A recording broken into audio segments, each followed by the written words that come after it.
Hello, Jeff. It's Tuesday? I think Tuesday.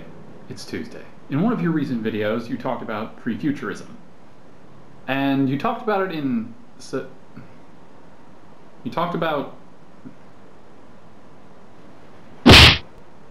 it in a very, what it says on the tin sort of way.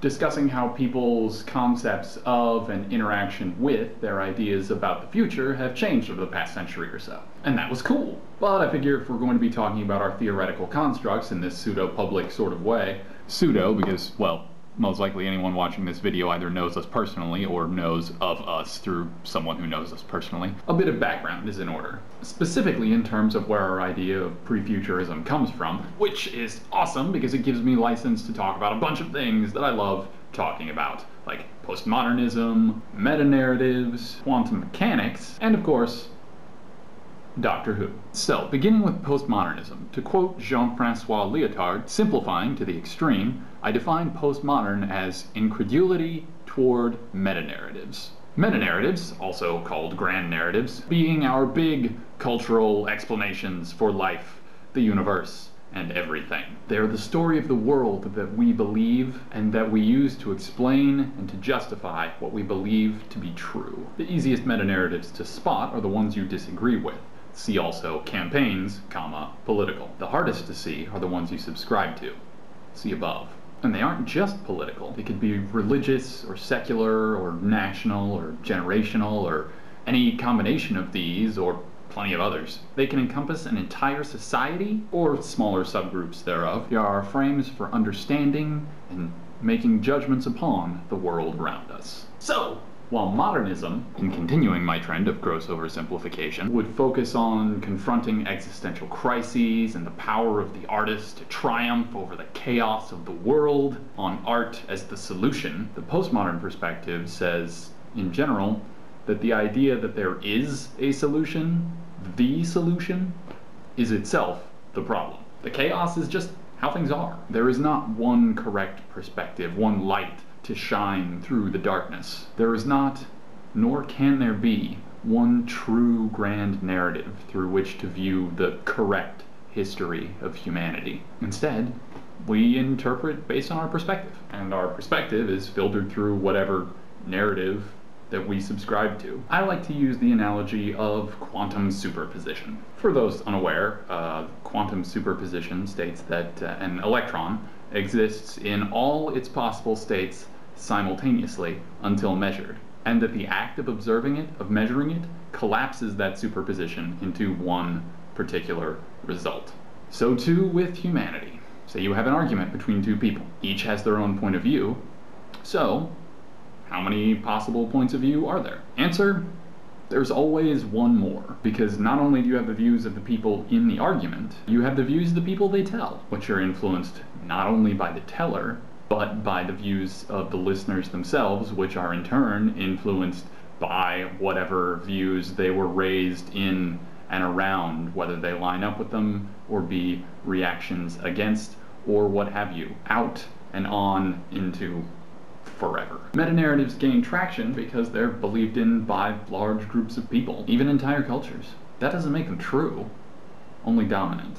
And while an objective view of the world may exist, the instant that you start looking at human interactions, at human thought, objectivity goes away. Because we don't live in the world. Rather, we live in what we think of the world. And now, a Doctor Who clip. Everyone's memory is a mess. Life is a mess. Everyone's got memories of a holiday they couldn't have been on, or a party they never went to, or met someone for the first time and felt like they've known them all their lives. Time is being rewritten all around us, every day. People think their memories are bad, but their memories are fine.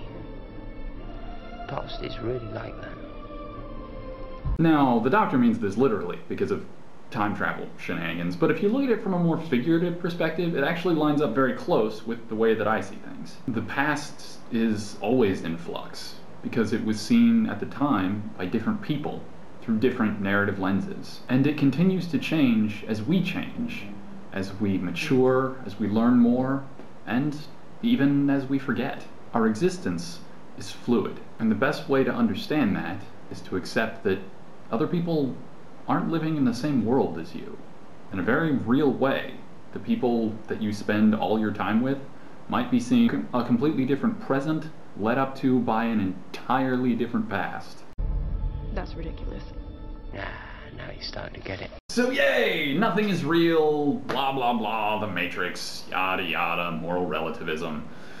And so it goes. After all that, here is where Prefuturism comes in. I love postmodern literature. I especially love language play, weird metafictional turns. I love questioning what is real and what, if anything, should be trusted. What I don't love is the avalanche of cynicism that seems to overtake the lion's share of postmodern writing, trudging ahead through life, weighed down by a constant awareness of all the inescapable ironies inherent in human existence. And this seemingly pervasive hopelessness stems from the antagonistic view that postmodernism seems to carry about modernism. It reflects a kind of betrayal, a backlash. You know, a sort of, you told me there were answers. You said life was simple, but it isn't. Okay, maybe that's a little too petulant, but you get the idea. Even after a half century or so, what should be this great sort of malleable intellectual movement, this idea of rejecting overarching narratives, still finds itself mired in that initial separation anxiety. It's troubling. And so, if postmodernism can make no room for optimism, we take the next step, which is what you and I are referring to as Prefuturism. And as silly as the name sounds, I think that tying our ideas to the future rather than the past will help us shrug off this seemingly requisite postmodern cynicism and allow us to be optimistic or cynical or whatever else in our own turn. Because the future is always in flux, and so are the past and present, but I think that idea takes a little more getting used to. Prefuturism, to me, is about acknowledging complexity, knocking our different narratives together and seeing what comes out, knowing that we are not, as individuals or as a society, any kind of protagonist. It's about struggle, and sometimes about success, and sometimes about failure, and the fact that neither of those puts an end to anything, because we're still on the doorstep of tomorrow, and that door is going to open no matter what.